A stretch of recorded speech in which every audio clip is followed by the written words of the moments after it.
Hi everyone, so today I want to show you a card which I kind of did at Christmas.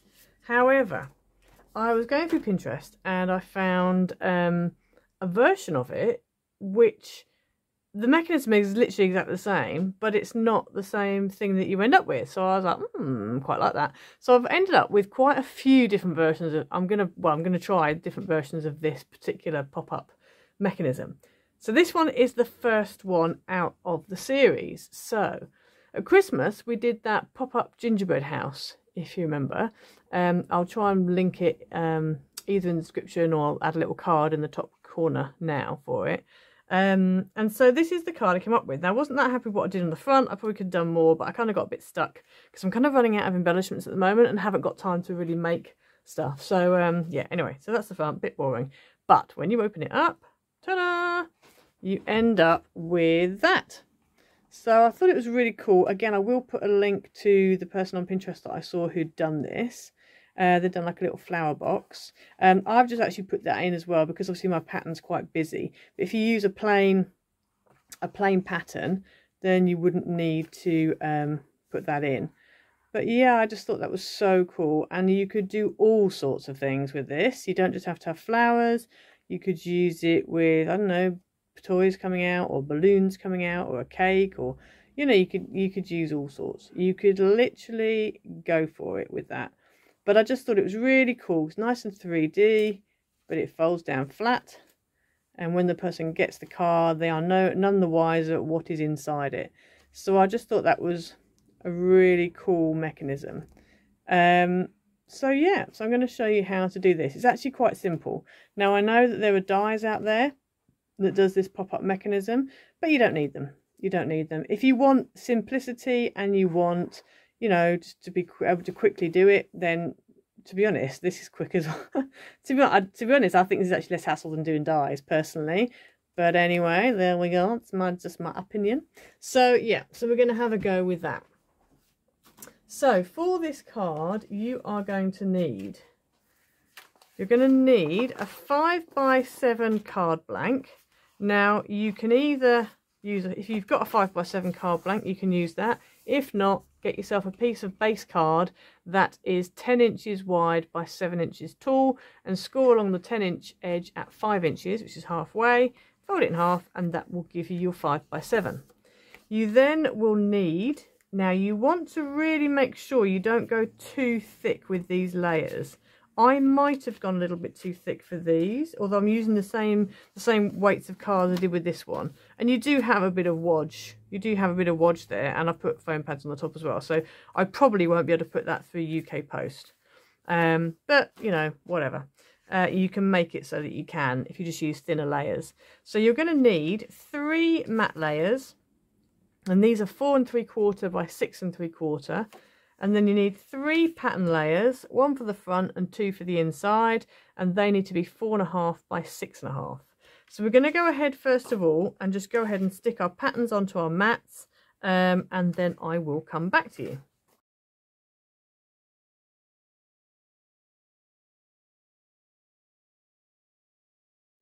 Okay, so you should end up with your 3 pattern panels, matte and layered. And then what you want to do is go ahead and stick 1 on the front and then the other 2 on the inside. Okay, so if you want to go ahead and do that.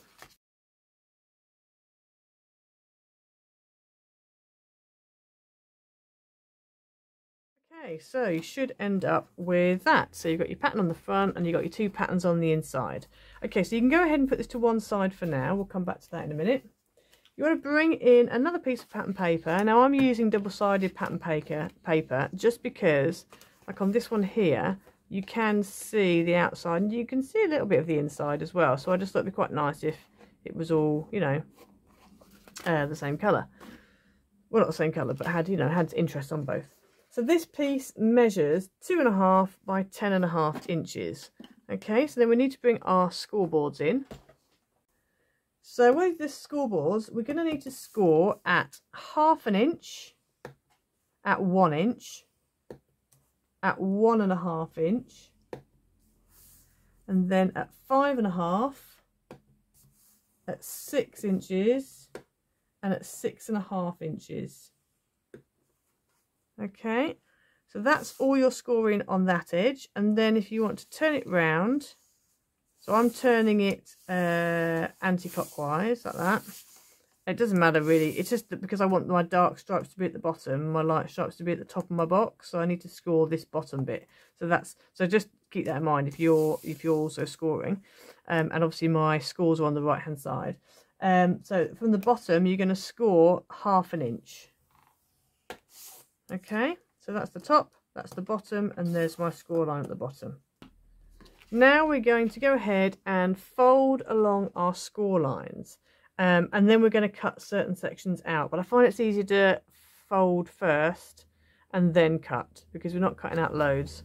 So the first score line that you did, the 1/2 inch, that is going to be a mounting fold. The next one, it's really up to you. So let me just show you on the original. So on this one here, if you look at the sides of my boxes, they go in. Okay, if you want your box sides to go in like that, then you need to fold, the next fold needs to be a valley. If you want your box sides to go out, so you end up with that on the side, so it kind of goes more like that, then you want to just do them all mounting folds. So it's up to you. I decided to go for more of a kind of a handbaggy type of look, like a gift bag type of look, and have my folds going in like that. So it's really up to you what you want to do there. But if you want it to be more gift baggy, then the next fold needs to be a valley. If you want it to be more like a box, like a crate, then you might want to go with just all mounting folds. Okay, and then your next fold needs to be a mounting. So if you're doing it like mine, you need to go mounting, valley, mounting. Like that, so you've got a little concertina. Okay, and then the next set, again, mounting, valley, mounting. So, mounting, valley. I'm just turning it round because obviously I'm right-handed. I need it to be on the right-hand side. Mountain.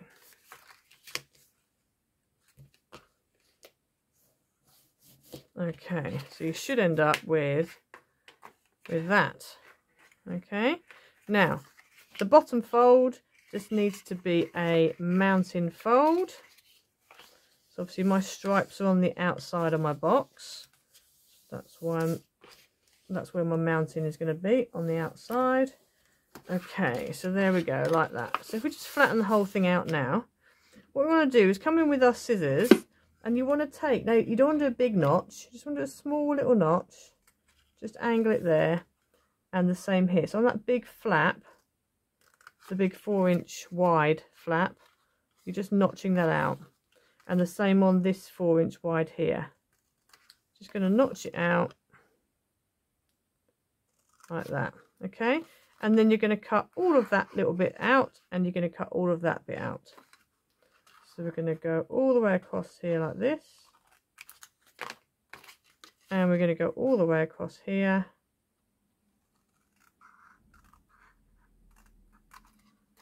like that. Okay, and if you want to, this end tab here, you can also notch that. I'm not going to notch it loads, I'm just going to notch it a little bit, just so that I don't have to worry about it popping above the edge of the box. So that is literally all you need to do. So it's really super simple, I think. Then you need to bring in your red tape, and you're going to put red tape along this tab here and along these two bottom tabs here.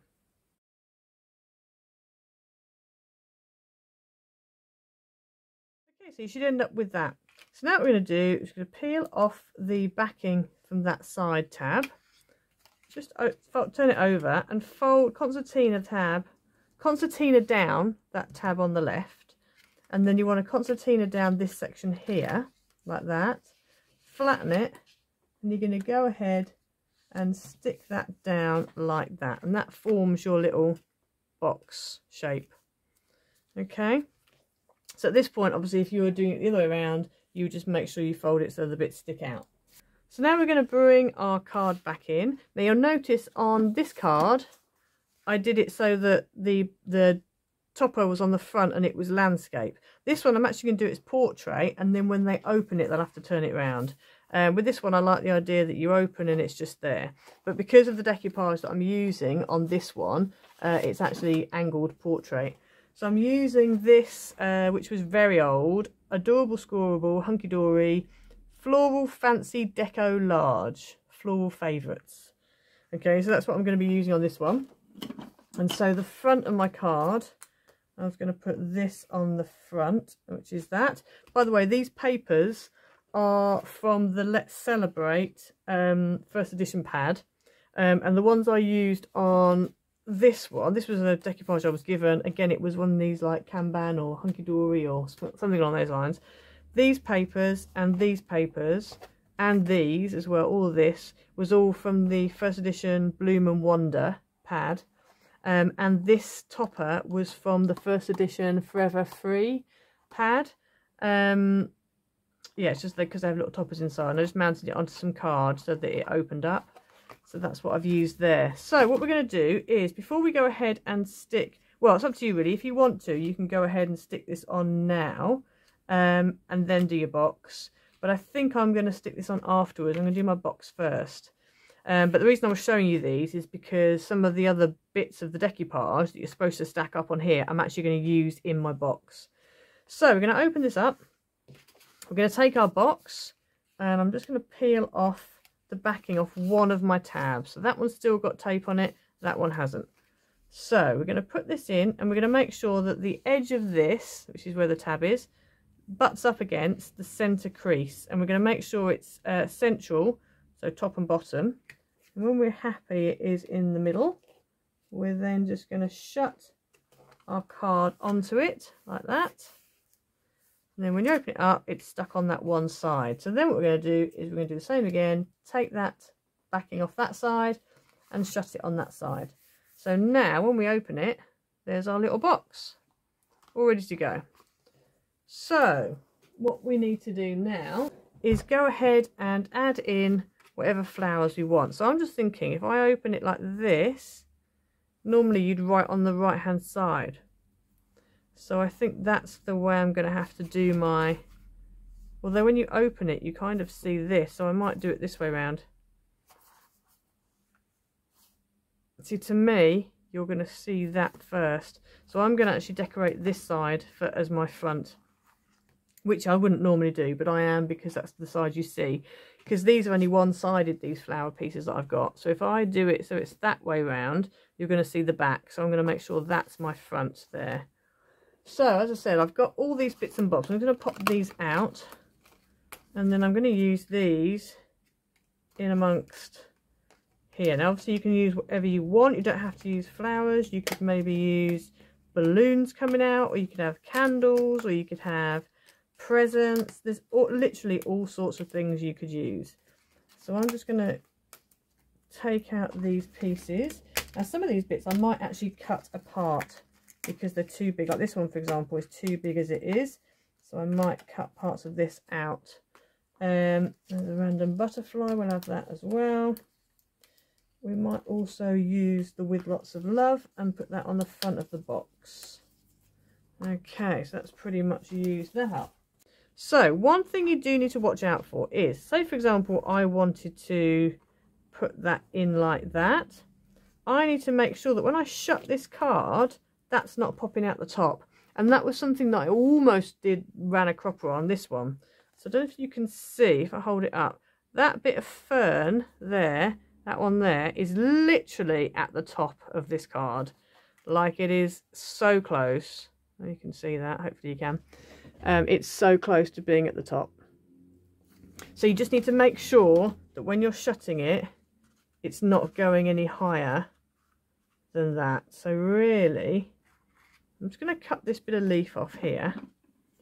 Just have that flower. Okay, so just cutting that bit of leaf off. Now if I put this all the way in like that, oh yeah, see, that literally just skims the top, but that actually works. So I think that's what I'm going to do. I'm going to literally put that so that it's flat in like that. Let's see if that definitely still works.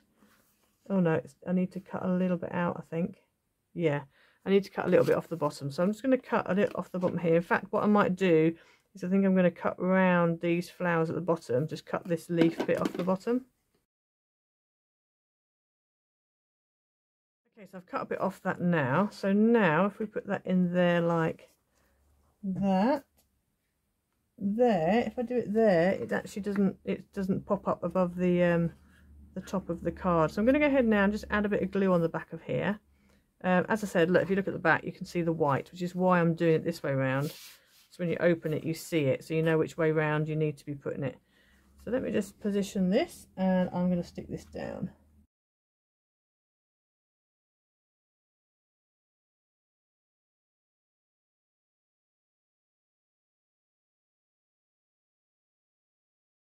Okay, so I've stuck that first one in. Hopefully you can see. It's a bit difficult to show you because my camera keeps refocusing and whatever, but hopefully you can see that. So next I'm just going to go ahead now and use what I've got here and just kind of build up. So I think I might put one maybe here, and then I might use another one maybe there. I'm just going to build up my layers until I'm happy with it, and then I'll come back to you in a minute.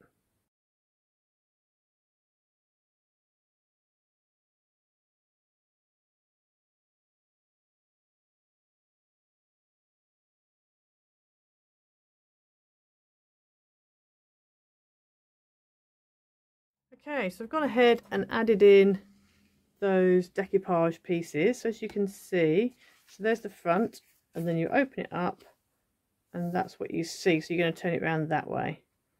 Now, as I said, normally you'd write on this side, but not this card. So yeah, so I've put a couple of foam pads in, but they're the super thin ones. I mean, you've got bulk anyway. It's not too bad though. That's not too bad. You've got a bit of bulk, but that would go for a UK post. It won't in a minute because I'm about to add foam pads on the front. But anyway, at the moment it does. So now, as you can see, I've used quite busy paper, so you can't really write on that. So I've managed to find in a complete separate pack this sort of tag, and I thought because it matches colour-wise, it's perfect. It's got happy birthday on it. So I'm going to put that on there like that, and then I've got a happy birthday, which is also at the same pack. So I'm just going to put that over the top like that. I have got this to a very special friend, and this is going to go on the front. So we're going to leave that out for now. So I'm going to go ahead now and stick these two down, and I'm going to stick them flat. I would like to raise that up because I think it would look better, but I really don't want to add too much more bulk. So I'm just going to stick it flat, I think.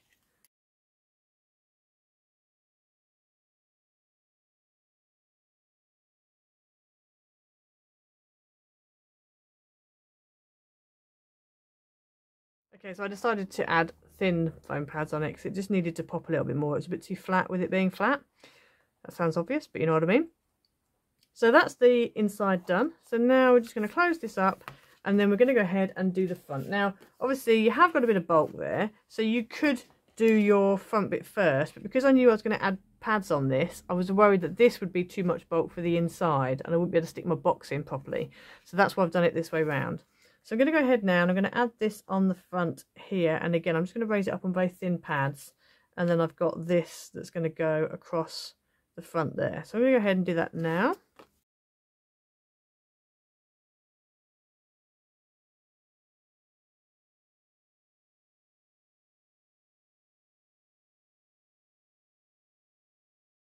Okay, so there's the front done. It is quite busy. I know it's quite a busy card, but it's fine. I always struggle. I'm really excited about the mechanism and the actual card, and then when it comes to decorating it, I'm like, ugh, now what am I going to use? So yeah, anyway, so that's that. And you open it up, and there's your lovely flowers in the middle. So it's, as I say, it's quite a easy card to make. Someone did ask me why I always do such large cards. See, to me, a 5x7 and a 6x6 isn't that large. I would class a large card as being like an 8x8 or a 7x7. For me, that's a large card. I know some people do like smaller cards. If you like a smaller card, you can do this as a smaller card. It's really not difficult to downsize it. So say, for example, you want to use a 4x6, use a 4x6, obviously do your mats and layers accordingly. And then on the inside, because obviously this is 4 inches wide, then what you would need to do, instead of scoring it, so that's 4 inch wide, maybe come down to, actually on a 4x6, you would have an inch gap either side. So you could still use the same dimensions, or you could scale that down so that these panels here are 3 inches wide. Keep the same width, and just go for 3 inches wide. It does mean, however, you haven't got as much space to play with. So this depth here, you wouldn't want to go 2.5. You'd want to go quite a bit smaller, because otherwise you've hardly got any space at all for things to pop out the top. So this is why I go for 5x7 and a 6x6. So I have more room to play with, and I can get more things in rather than it being so small and I've got nothing that fits. So that's why I tend to use the sizes I use. But yeah, I hope you liked it. Please have a go, like and subscribe, hit the notification bell so you never miss a video. And then we will see you next time. Bye.